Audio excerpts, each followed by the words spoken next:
The Dubbing King software presents How to Prepare a Film and Reels for Sound Editing. A comprehensive guide. Traditionally, film editing has three distinct phases. You cut the picture. Then you cut and mix the sound. Then you finish by cutting the negative or doing an online edit. Nowadays plenty of that work is combined. Sometimes your edit is in fact at full resolution, so online isn't strictly necessary. Sometimes your sound editing can be done with the same software you edited picture in, and by the same person. But other times you will need the special expertise of an audio editor and the special tools that only specialized audio software like Pro Tools can offer. So today I am likely to talk specifically concerning the steps you must go through to get ready a film for handoff to an audio editor. 1. Talk to your sound editor. Ask him what he wants. Do not be afraid to ask stupid questions. Maybe there is even a checklist he can provide you. Talk before, during, and after preparing these materials. 2. Lock your goddamn picture. I cannot stress this enough. You must have enough time in your schedule to finish editing the picture before you give it to the sound department.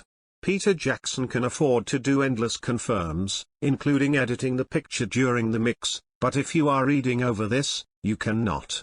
It may appear so easy to just make a few changes, but those little changes which can be so easy to make in your picture editing software ripple out into multiple hours for everyone down the line. Consider how a number of days of sound editing you have budgeted for and ask yourself if you would rather have your sound editor spend that time, which is already too little, working on the sound or working on implementing the picture changes you are made. Also, sound editors do not like confirms. You are most likely not paying these folks enough as it is. Keep them happy. 3. Break up your movie into reels. I will be honest with you. This one is dying out. There are a lot of times where this just is unnecessary, but I will speak about it, anyway. A few of you could not remember this, but movies were once shot on giant strands of plastic and shown in theaters like that too. It turned out that putting an entire movie using one giant spool made it hard to move around, so they were broken onto 2,000-foot reels, about 22 minutes. While your job no further includes renting a truck to deliver all of your editorial materials, you can still take advantage of the wisdom of the ancients. If for whatever reason your film is shown on film, you will be set up for it right from the start, but you will find actually the right technical reasons to work in reels. If you accomplish color correction in Apple's color program, it has trouble with projects which have a lot of cuts. It will even help you get across the pesky OMF file size limits. And I find so it helps psychologically to say throughout the mix reel 1 is finished as opposed to we are 20 minutes into this 120-minute movie and we are already in overtime. 4. A few tips for breaking down into reels. Keep it under 22 minutes. Do not try to squeeze it right up to 22 either. Nothing wrong with going under 20. Often the first reel has to be shorter, 1,600 feet, 17 minutes 46 seconds, to accommodate things like trailers. Try to avoid having black at the head or tail of the reel, except for the head of the first or tail of the last, because projectionists might cut off the black bits if they are not paying close attention. The best place to end a reel is at the end of a scene that has quiet audio. If loud sounds carry over between the reels, there might be a problem. Probably a bit of a pop or click. Don't let any music cross over the change. But these days pretty much anything goes, since the reel change during projection will be frame accurate. Each reel starts at a different time code. There are 2 different ways to do it.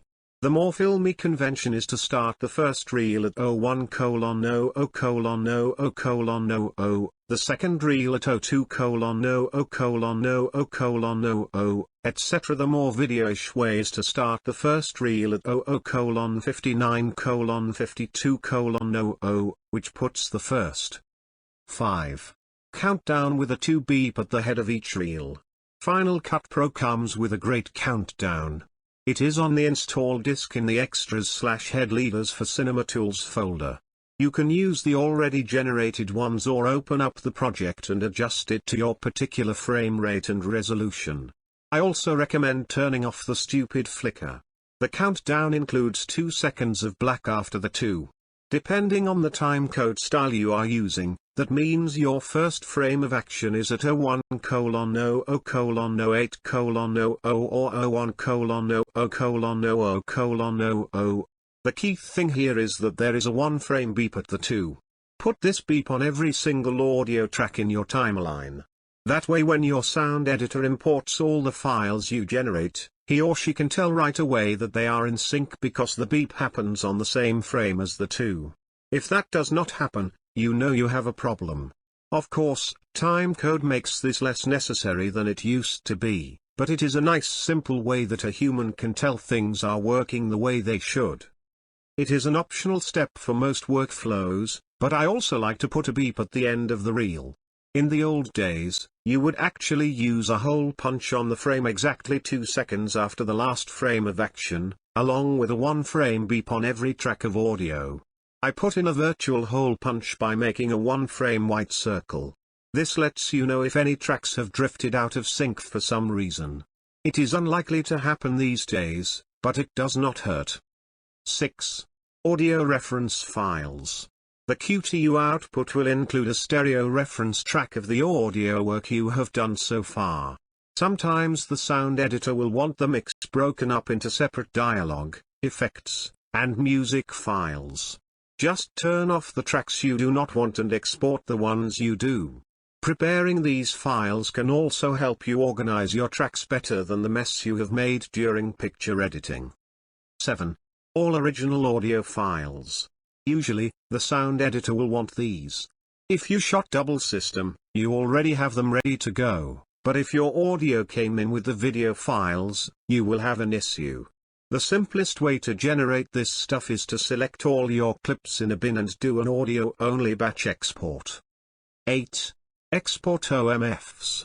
This is easy. FCP and Avid both have simple methods of generating OMFs. You will have the option of setting handle lengths. This is the amount of audio media you want to include in the OMF before and after each cut. It gives you flexibility in the sound editing to extend audio to cover up seams, or to find bits of room tone to fill in holes, or any number of little tricks that will make life easier. Make the handles big. A minute is good. More if you can stand it. One thing that will limit you is the archaic OMF standard, which restricts the file size to 2 GB, a number so large that people in the 90s could not even count that high.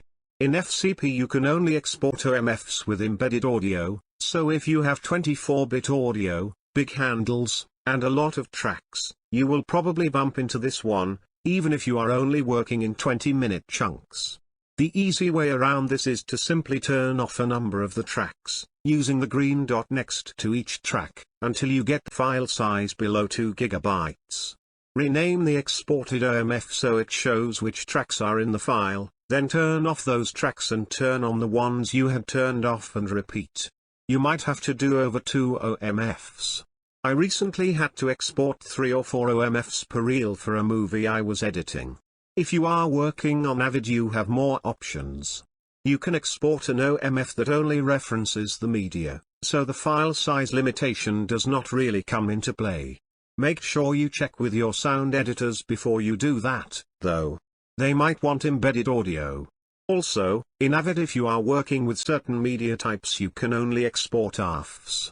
It is the same deal, but with no file size limitations. Once again, check with your sound editor to make sure you are generating the right file. 9. Generate QuickTime reference files. You may work in 9K with 7:7:792-bit log color, but your sound editor will not be impressed by that. Your sound editor is getting by fine on a G4 and a 500 GB hard drive. As always, deliver what is requested, but what is usually requested is an NTSC-DV QuickTime file. You can probably get away with 23.98 if you are cutting with that frame rate. There are a few things you can do to make things easier for everyone. Add a visual timecode track with the timeline's timecode. Do not make it too huge and put it in a letterboxed area if you have the option. In FCP you should get Andy's timecode generator, which lets you add a generator to a video track rather than applying it as a filter to a nested sequence. It is definitely easier that way. Avid has that functionality built in. If your footage does not already have source timecode burned in, apply a timecode reader filter in FCP to all your clips. Double-click it, set the size and location, select all, and then drag it onto the clips. This can be useful if your video TC matches your audio TC and you are looking for a particular piece of audio. It is not always necessary. Export in the format requested and include audio in the file. 10. Audio EDLs. You may or may not need to make EDLs. Sometimes the sound department needs to replace the junky low-quality audio you were working with, although as always, this offline/online workflow is less common now than it was a few years ago. It depends on your workflow. As always, ask. FCP can export EDLs. With Avid, use EDL Manager. Okay, now you are done.